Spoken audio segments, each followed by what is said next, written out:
మీరు target cinema తర్వాత ఒక్కసారిగా 4 ఫిల్మ్స్ సైన్ చేశారు, తెలుగు ఫిల్మ్స్ ఇమీడియట్గా వచ్చినాయి, ఒక 6 ఫిల్మ్స్. తర్వాత మళ్ళీ బాలీవుడ్కి వెళ్ళారు.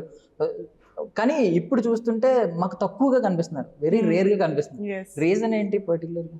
So like I said, like నేను almost 4-5 languages no work చేస్తున్నాను. So middle లో ఇంకా గ్యాప్ అయింది and because I was doing a Kotigoba 3 which was a sequel and that took 3 years, almost 6 countries we traveled to, and wala kosam I had cut my hair this short, and that, and I was doing a Bengali film and a Hindi film. So I kept on doing that at that time, and whatever the things were coming to me, I didn't want to do those offers which were coming to me in Telugu.